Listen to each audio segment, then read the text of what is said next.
Hello, hello, hello. Welcome to Elevating Showroom Design. My name is Sam East. I am a dealer designer slash CET user. And today I am going to talk to you a little bit about how I have elevated my role as a showroom designer, how I'm making our spaces more impactful. I'm going to explain my process and show you guys how I'm using CET. Full disclosure, this is going to be a very candid presentation, so bear with me. I've never done a recorded presentation before, so I hope you find all this information useful. Okay, so a little bit more about me.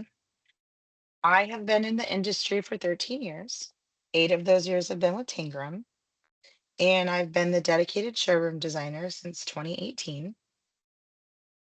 I have had the opportunity to work on all of our current spaces, plus our local Steelcase Work Life Center. Uh, Tangram Interiors is the dealership that I work for. Like I said before, we're a Steelcase dealer, and we have showrooms in California and Texas. I always tell everybody that this is the most important project that I work on. It's home for me and my work family. It's also one of our most impactful sales tools. It There's not really anything comparable to clients touching and feeling and sitting in the furniture. So, having a really impactful space can be really important to the success of your organization. I was able to go to the CET conference in 2018, and the guest speaker, Amanda Schneider, she is a lead AP and a blogger for Huffington Post, gave a little TED Talk-esque presentation about an article that she wrote called Rise of the Dealer Designer. And this um, presentation really resonated with me. I have actually included a link to the article in this presentation, so you guys can go read it for yourselves. There are a lot of fascinating points, but specifically, something that resonated with me as dealer designers, we have a unique advantage to legacy information with many of our clients.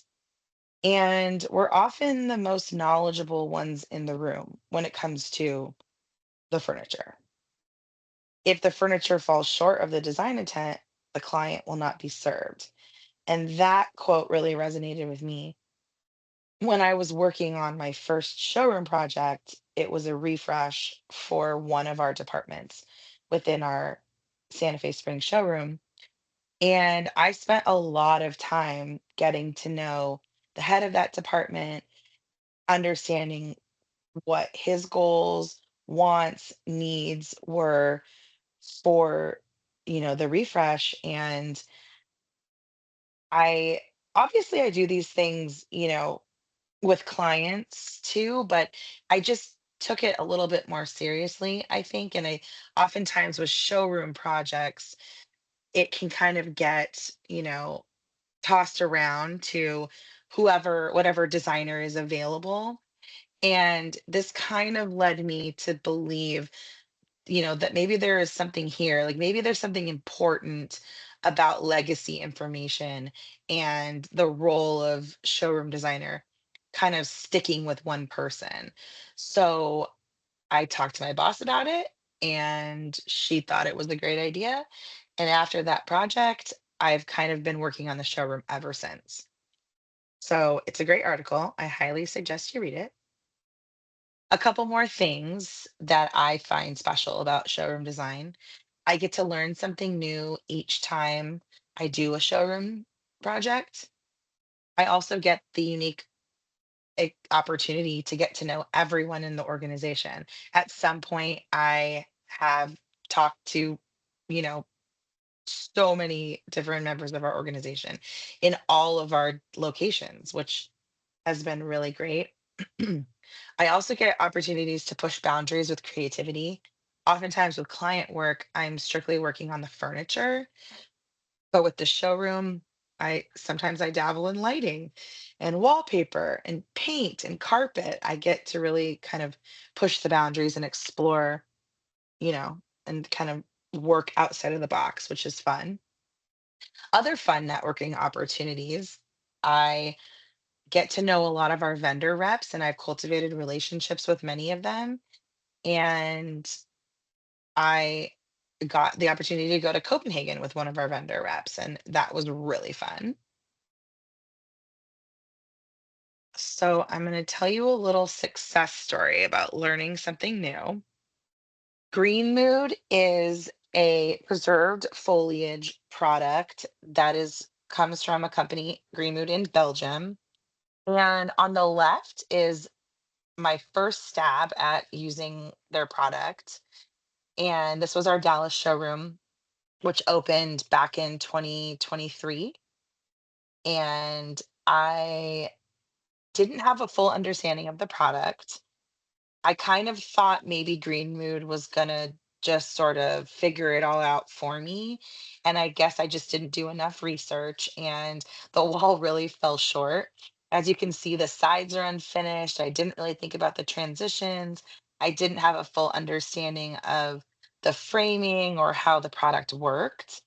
And they ended up kind of having to glue the product to the wall. And it just wasn't the best it definitely wasn't the best outcome. Wasn't the outcome I was hoping for. But then I had the opportunity to try again with our Fresno space, and I thought, let's see how crazy we can be. And I researched the product, and I spoke with the reps, and I spoke with the installers, and I learned how the product installed, and I learned all of the options, and I was able to really push the boundaries with this installation. I also coordinated with our internal technology team to create a lighting experience. And you can see in some of these images, they're wiring some LED um, twinkle lights to create a custom lighting experience that is reminiscent of fireflies. They hooked it all up to an app, and it is this cool, immersive, interactive lighting wall, and that is has been way more successful. So, I definitely got the opportunity to redeem myself and learn something new. So I thought I would just share that because just one more reason why, sticking with the same person working on the showroom design can really benefit not just you, but the organization. Okay, so what's the process? This is a pretty straightforward process. You're probably all seeing this like, oh, this is so familiar. Like, we learned this in design school. Well, it is a really basic process of design.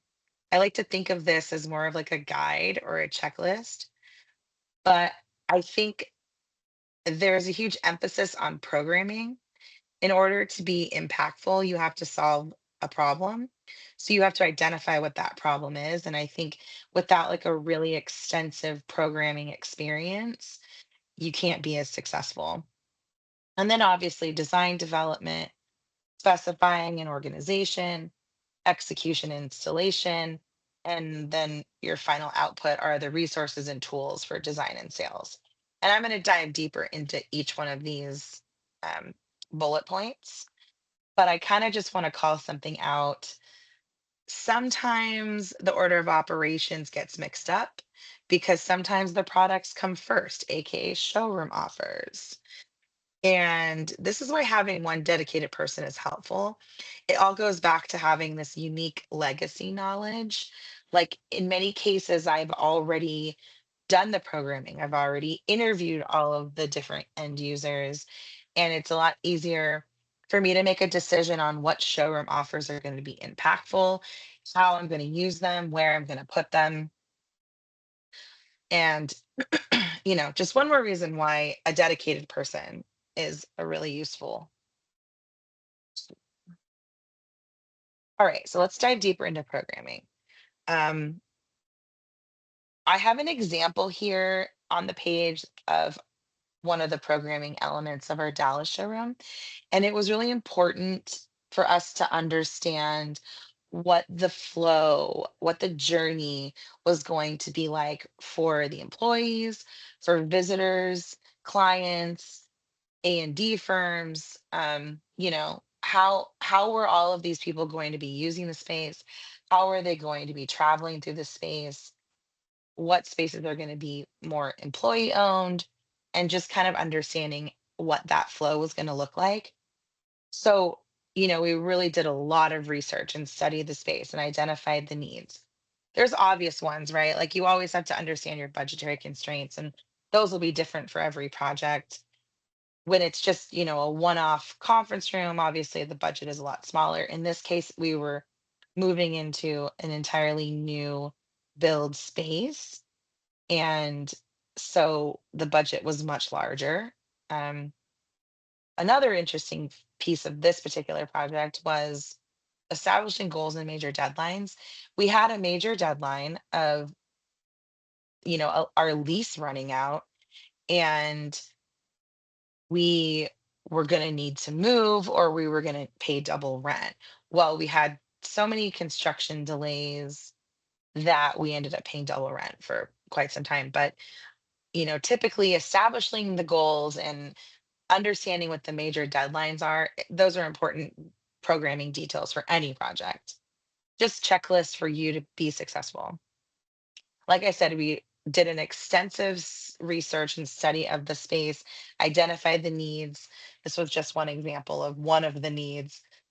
We interviewed all the end users and considered what the user experience was going to be like.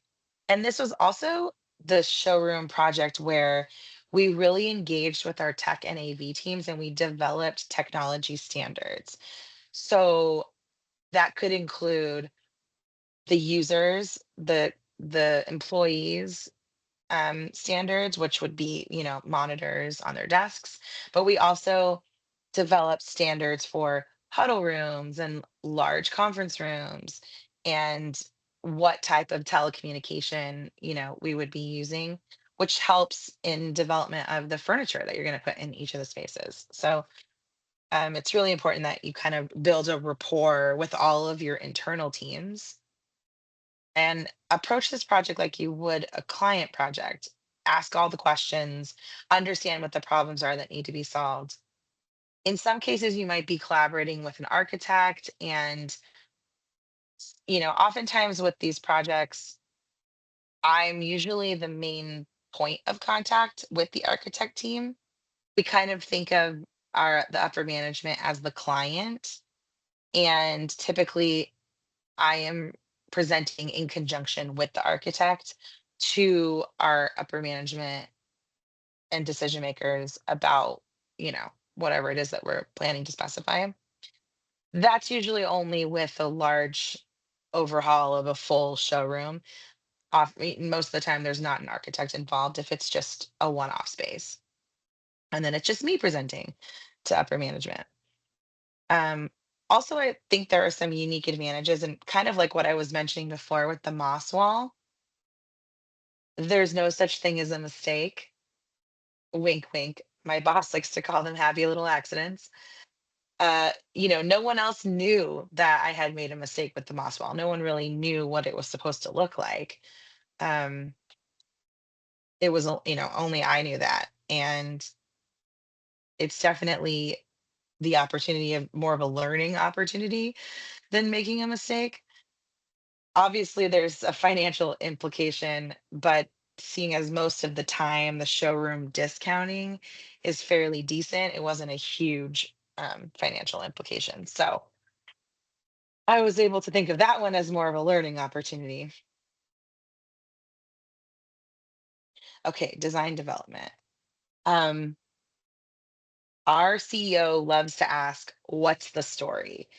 I'm pretty sure he's talking about inspiration, but we really like to have a very detailed, developed story that kind of takes you through the entire space. And it's there's typically an overall inspiration for the entire project, but I like to take that a step further and really develop the story and give each individual area its own sort of uh, personality and really develop the story. And I'll give you some more examples of that later when we talk about real world projects. I also like to show a variety of product applications and solutions, multi-purpose spaces, flexible spaces. I like to take advantage of the showroom offers, like I mentioned before. It's really important, I think, to stay knowledgeable about what your different manufacturers offer, and really knowing knowing what they have is how you can make those offers more impactful. If you are familiar with Steelcase, they do a great job of being very detailed and giving all of the resources for the showroom offers. They have quarterly calls, they create thought starters, they provide all of the resources for you to make those showroom offers as successful as you can make them. I also suggest just reaching out to manufacturer reps. Sometimes I get information from Neocon. There's all different kinds of ways that like products might come to me. Um, but like I said before, build a rapport with the vendor reps so they can kind of keep me informed on what's new and just kind of stay in the loop. I also find that this is like a big deal with finishes. Just when I start to really fall in love with a finish, I find that finish is no longer available. So, just kind of knowing what's new, and I like to really kind of explore a lot of the different finish manufacturers. Engage with your local team. This could be any type of team, but I'm specifically talking about sales, the sales teams. Um, Typically, at least with our organization, the salespeople are the only ones really going to Neocon and attending a lot of the events. And so I like to ask their opinion about things that they liked, things that they would want to see in the showroom. It kind of gets them excited about, future changes, which just makes them better at their job. And it's just nice to keep people like engaged because it makes people kind of feel some ownership to the space. So I just like to talk to everybody. Another thing that I do at this stage is I start planning a graphics package. Like once I've kind of developed the design and I kind of have an idea where I might have glass or walls or something to put a graphics branding package together, I start creating renderings with that in mind, um, and engage our marketing team.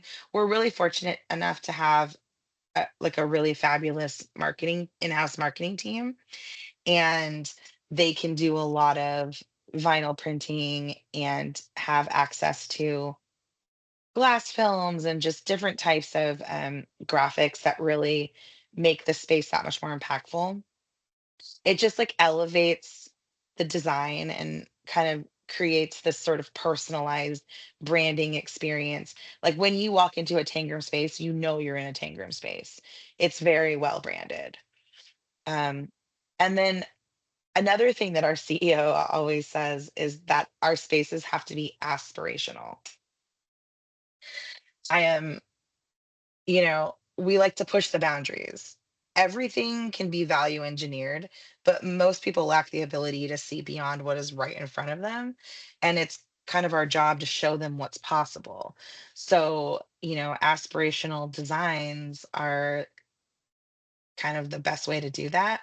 And I wrote reupholster here in with print or with exclamation point because I know that the manufacturers don't love that, and like we have our own in-house reupholstery team, and so we have the opportunity to reupholster things, and sometimes it's reupholstering something for reuse, um, and then in some cases we might just order something and reupholster it right away. to fit the design. It just depends. But it's sometimes putting a really fun fabric on a chair, whether it's approved or not, can kind of make or break the design. So, we're always aiming to be aspirational. Mm. Okay, so specifying an organization. These are the tips that will really help your future self. With great power comes great responsibility, and people will constantly ask you for info. It's like being the designated person makes people think that you're kind of at their beck and call to provide information to you. So these are just like some tips that I use just to keep myself sane.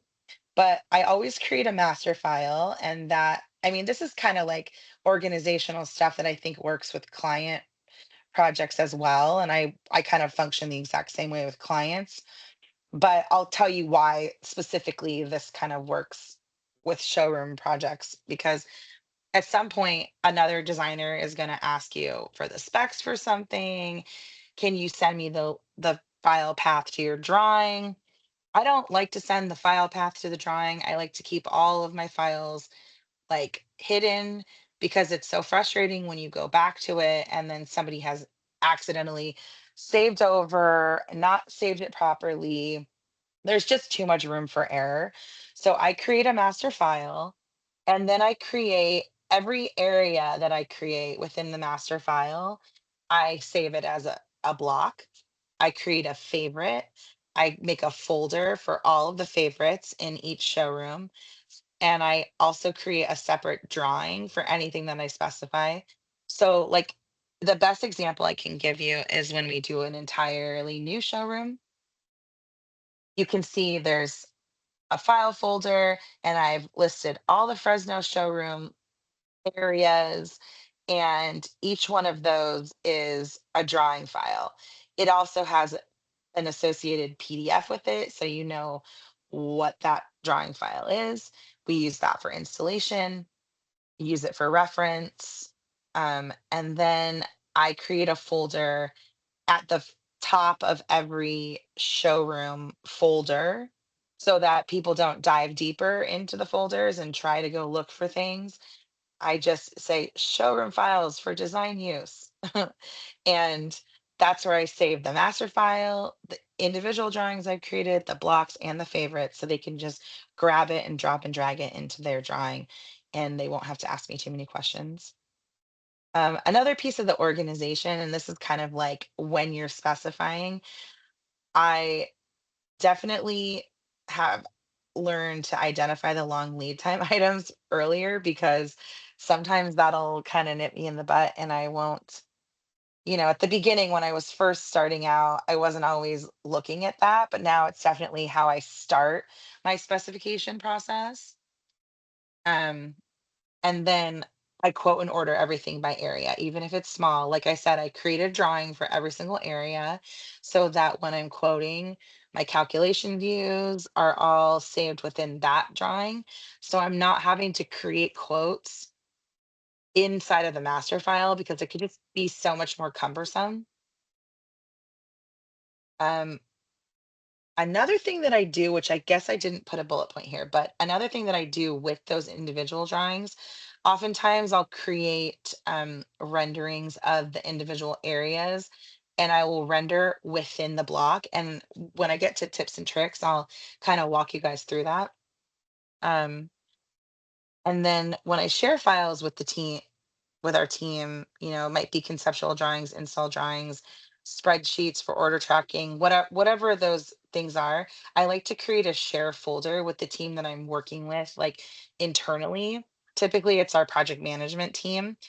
I just, sometimes they create the file for me, sometimes they create the spreadsheets. I just like to make sure we all have access to that. So we use OneDrive, and I use it so much. It's like just the best thing. And very easily able to check things on the fly. There's an app for everything.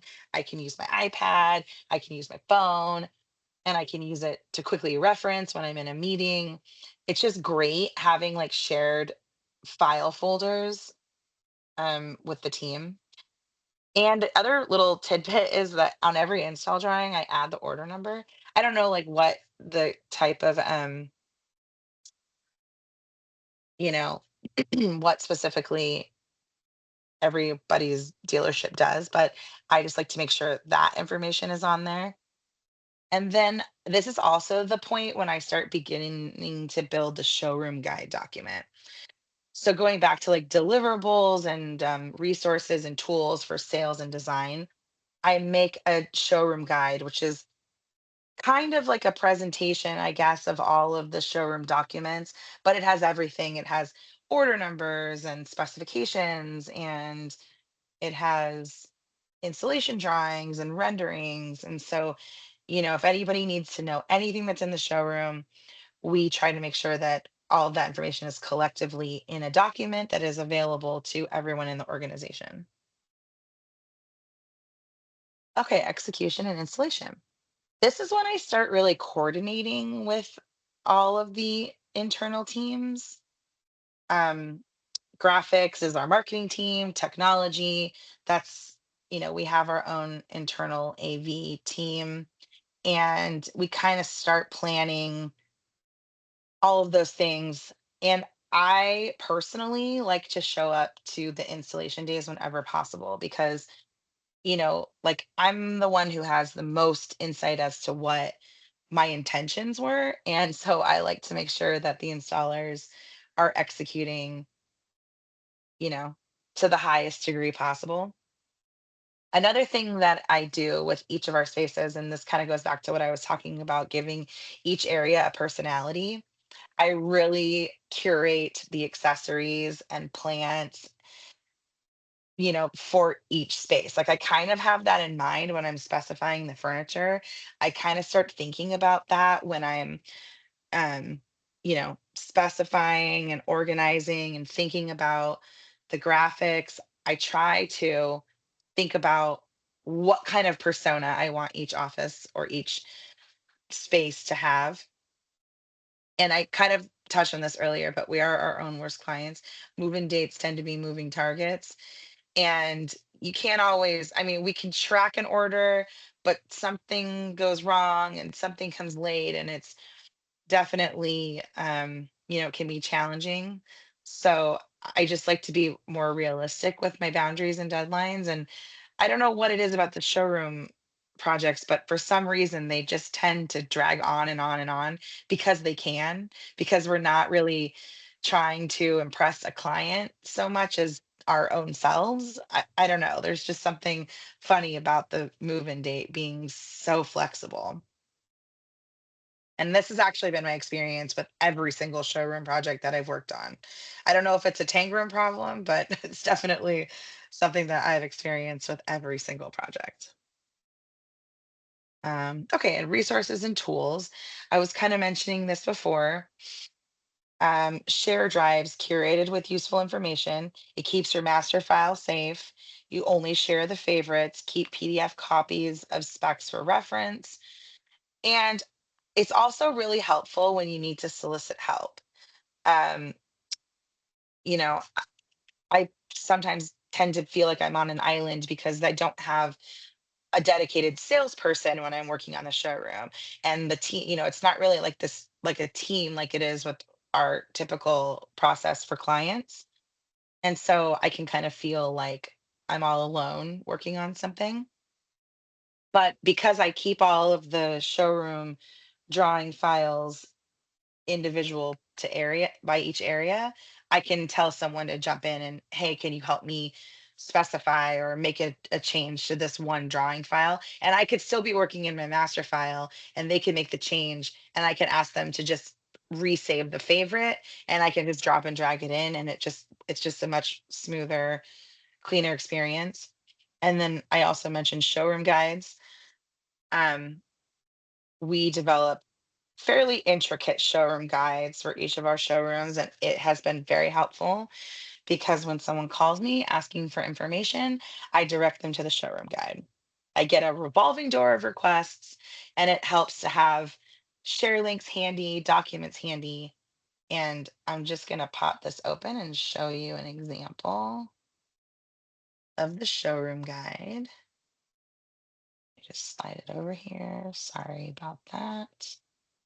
Just so you can kind of see, we put it all together. I work with marketing. Once the images, are done and we can take pictures of the space, and we kind of talk to everybody about the inspiration, the story. We've actually come a long way in the development of our story since our refresh of our Newport showroom in 2022, but you can kind of just get the gist of it. We show all the specifications, images of the products, and this information is available to everyone in the organization. So that's really helpful. And that's sort of something that I developed as a part of, my responsibilities on working, with working on the showrooms. And here's some other little, just to show you, like the more recent one that I was working on with our Fresno showroom. We didn't actually have images yet. So I was kind of just working with the renderings and showing, the spaces and calling out what the products were. Kind of similar to how maybe you would submit like a bid package or something, but really just to have the internal information. All right, so now the fun CET stuff. Um, these are some of my favorite tips and tricks for CET. And, like I've included some links to helpful articles on Configura's website from their help center that I've kind of curated that I think hopefully you find useful. And, there are a lot of ways to do all of these different things. This is just what like has been working for me lately, and I'm always learning. So shoot me an email if you have suggestions. Maybe I'm not doing something the most efficiently. My contact information will be at the end of the presentation, but I'm just gonna kind of walk you through some of my favorite tips and tricks and show you how to get to these. Um, I like to create a template drawing, and there's a little article on Configura in the support about how to create a template drawing. I'm going to show you my template drawing here in a minute. But you can create templates for paper space layouts, your drawing files, all of that. And then, like I said before, I create the master file and do the drawings by area. And there's a good article here about creating blocks if that's something that you don't already know how to do. I'll kind of show you that as well. And I only specify from the individual area drawings. And when I'm in the drawing, I'll show you, just it's just easier when you have less content. I make favorites of all the areas, and you will definitely thank yourself later to not have to open a CET file every time you need something. That is a lesson that I learned and I now thank myself for. One thing that I think is really great, sometimes I need to make something that doesn't already exist, and SketchUp is a really great way to do that. If you know how to use SketchUp, great. If you don't know how to use SketchUp, this link takes you to um, the SketchUp, the SketchUp landing page, and there is a free version of the software. You can just use it right online. It's completely free. Honestly, I think I get quite a bit of storage space. And sorry, let me just log in really quick. Oh no, verification code. It does this every single time. I don't really know why. If any amount of time passes and you haven't opened it, it will ask you for the verification code. But like I've created quite a few things, and I've kind of, used it to like kind of tweak some of the already existing symbols that I've had to use. And anyway, so I'm going to show you an example of using this. And, I was able to build it in SketchUp because it was just a little bit easier than building in CET. And then another really helpful article, editing graphics. I'm going to show you some examples of that. applying custom textures with material labs, and then using rendering presets. So all of these little hyperlinks are there are some helpful articles and resources on the Configura website that'll take you right to those. And then last year when I attended the CET conference, I thought Twin Motion and the flooring extension were my two big takeaways. Like I said, I'm a work in progress and I don't 100%, I'm not like super savvy with these things yet, but they are things that I am exploring and working with and trying to figure out. And we are going to be doing a big overhaul of our flooring in our Santa Fe Springs office. So I'm kind of messing with the flooring extension now and you know, maybe next year I can let you guys know how that's going. But let me open my template drawing. All right. So, like I said before, template drawings are really helpful. This is our internal template drawing. And so it has all of these things that we have created standards for within our organization, branded colors. We use a specific font and we save all of these things and this is in every drawing. You can delete the things you don't need. There's also there's like some favorites that we have saved for accessories and other little kinds of things that you might add to your drawing. And we kind of have some design resources that we can all share within our department. But this is the most useful thing, I think, having the template drawing. So you don't have to recreate these things every single time you're working on something. Okay, so that's kind of how I start the master drawing file. And then I start creating drawings by area. And these are just some fun examples I wanted to show you.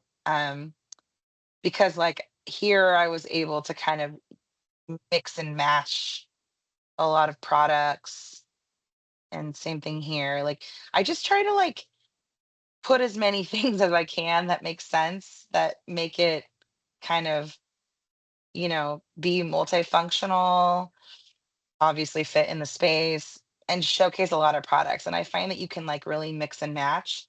Um, like these screens, for example, just using the same fabric on the screen, but showing different screens and using the same finish on something, but showing a different shape. And um, that's kind of what I mean by multifunctional and variety of applications. And then over here, I'm going to show you a little bit about editing graphics. So you kind of saw a glimpse of this graphic in my SketchUp, um, my free modeling online SketchUp. And it looked like this when it was in my SketchUp folder. But when I brought it into CET couldn't recognize those finishes.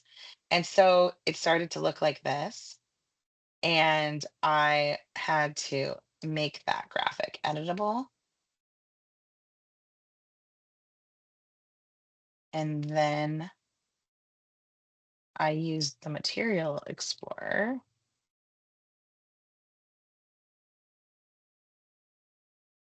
to find some wood veneer that I liked. And we'll just pick one, just something random. Um, oh, of course. Would it really be a CET presentation if I didn't have a spinning wheel?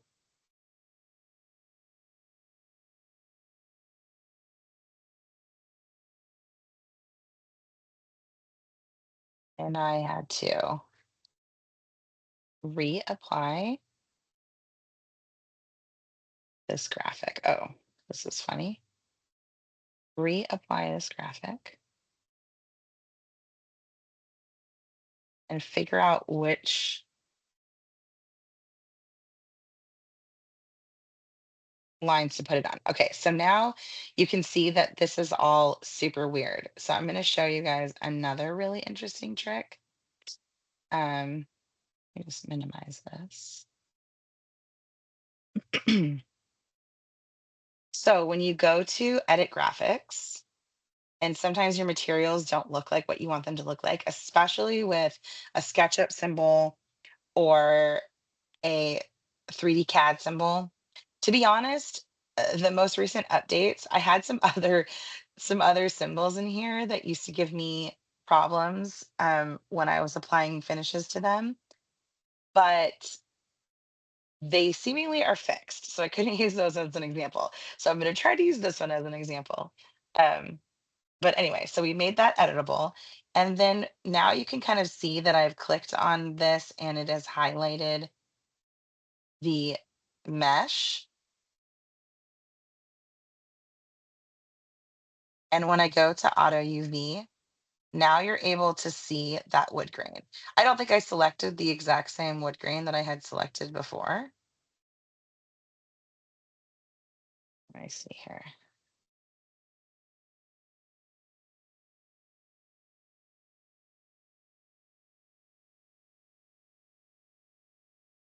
Okay.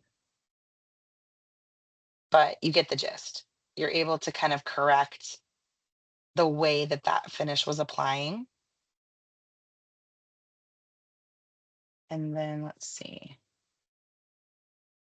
I want to fix the black. So maybe I'm going to select a paint finish. Or maybe I'm going to select a metal finish. Let's try metal. This looks nice. Let's just apply this.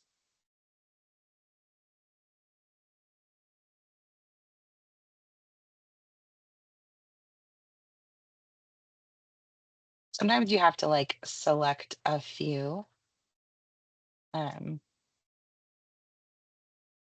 of the meshes. Like in this case, there for some weird reason there was two layers of mesh to paint, but now it kind of looks a little closer. So I'm going to give you another example. This is a SketchUp symbol that I brought into my drawing, and I want to create a custom material. So I'm going to go to Materials Lab. And just to give you an example, this is the material that I want to use, but I'm going to show you how I brought it in. So let's just pretend like I didn't bring it in already, and I'm going to show you. I want to create a new material. I want to make sure I have texture selected, and I'm going to browse to locate my material. And in this case, it is in this folder, and I saved it here. And here's my material. And when I bring in the material, it comes in a lot larger, right? It looks a little different from the previous one. So now I'm going to apply it. Let's see what happens. Oh, wait, first oops, just kidding. I'm going to make this editable first.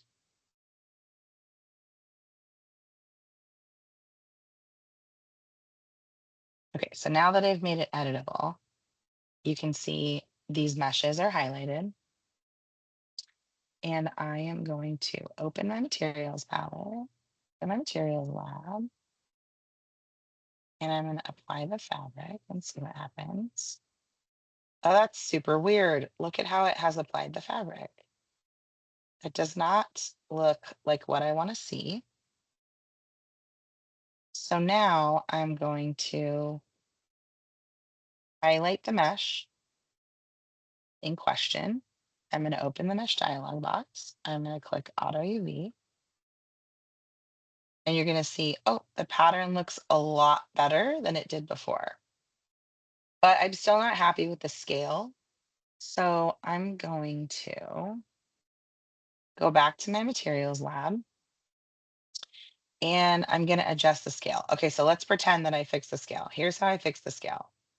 I type it in, I'm going to leave these linked because I want the scale to adjust evenly. But now this looks a lot better, which I've actually already done it here. Oh, whatever. Let's just use this one. I'm going to reapply it. And now it looks more realistic than it did before.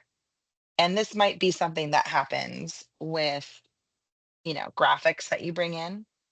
I think I learned this back at the CET conference in 2018, but I would say this is definitely one of the best things that I've learned. And especially with showroom stuff, I'm constantly bringing in symbols that look like this. This, this is a Gooby product. I don't think that there's catalogs for Gooby. This is a Carl Hansen chair that is not a part of the Steelcase portfolio. So finding a symbol for it was challenging. And, obviously that's not what the chair looks like, but this is a 3D CAD symbol. So it comes in with whatever those different CAD layers are colored as. But that's just a cool, helpful trick to help you when you're applying finishes, or maybe you have something that's being reupholstered, all kinds of reasons why I use it. Here's a great example of the reupholstery. This is how the furniture looks now after we reupholstered it, but this is how we ordered it in a just a very simple grade one fabric.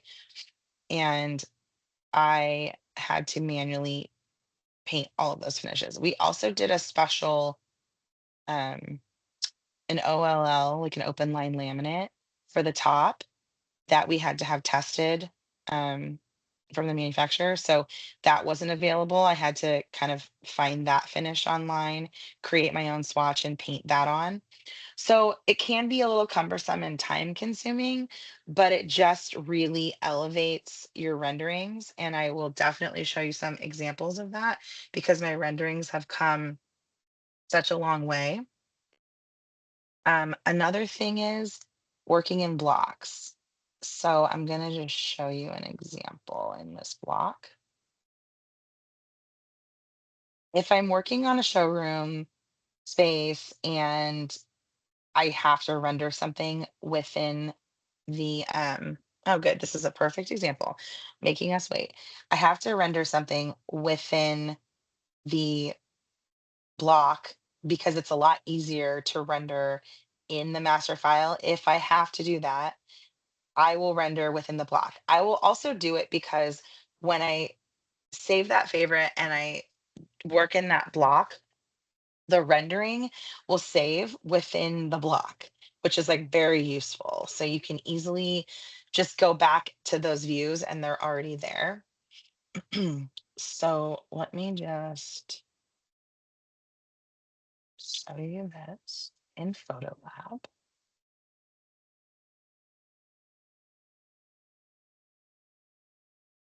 Maybe.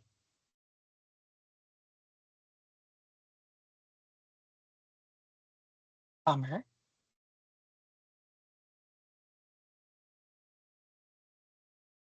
Sometimes Photo Lab can be a little slow.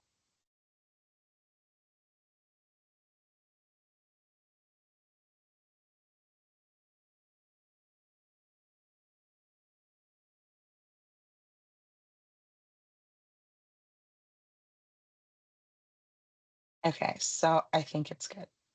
No, it's still making it. Okay, so I have some specific presets that I already have saved.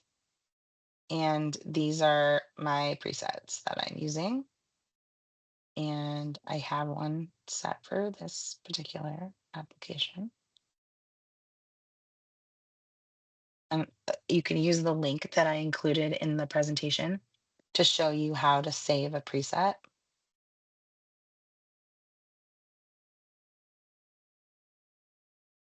Maybe I don't love the angle, so I'm gonna just kind of manipulate it and move it around. And I'm gonna zoom in. So the preset has set like all of my rendering, like image dimensions, render quality, view mode. It also sets the camera. So you can create different camera positions.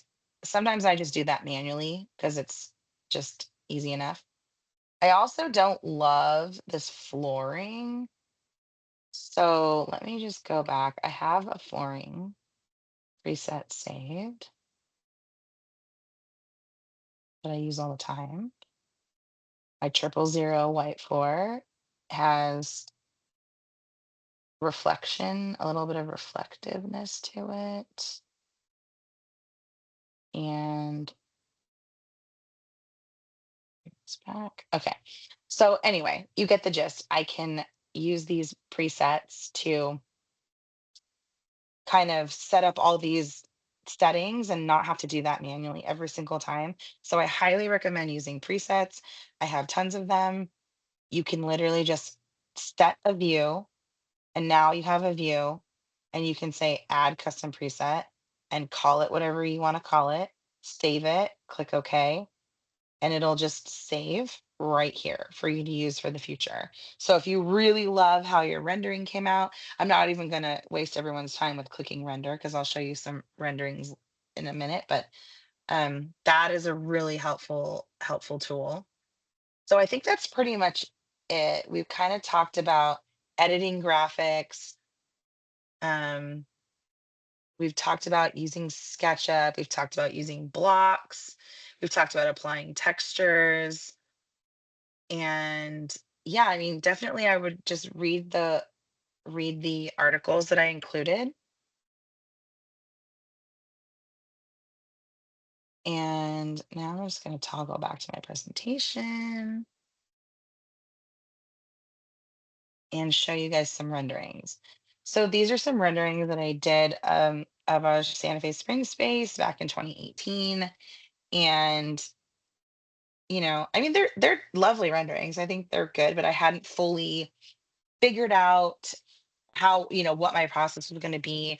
I definitely wasn't building out the entire space. I was just focusing on that one area. And then a couple more Santa Fe Springs, and you can kind of see that my rendering settings are getting a little better, right? Like this overall rendering, I actually did earlier, and then I started making some adjustments to how I was rendering and making things look a little bit more photorealistic. Just messing with the rendering settings, saving presets that I liked. And then these renderings, well, this I had to do in conjunction with Steelcase. So there was some rendering settings that they already were using. And so I was kind of at their mercy with that. But this is just like a fun example too, where you can see like plants bring the space to life. And I started including like accessories and making everything a little bit more detailed. Um, and then same thing here, I started building out the space more and trying to show like adjacent areas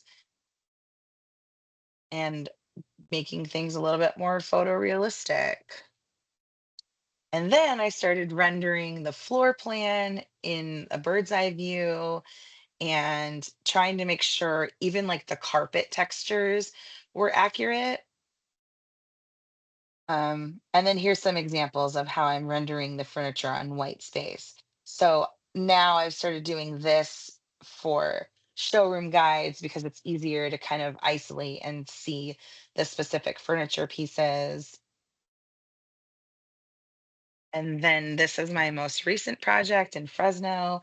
And this is about as photorealistic, fully developed space that I've ever really created, which I think really elevated, just like the whole rendering package was just like way better. And then you can kind of see how the space came to life. And I'm not going to open up all of it, but in the presentation, if you want to actually click on some of the links, you can click here and see more real world images of some of those spaces. Um, and get some inspo. And I hope maybe you have some takeaways from today. And if you have anything that you would ever want to reach out to me to ask questions, share some of your own insights and tips and tricks. I am all ears, and I hope you enjoyed the session. Thanks.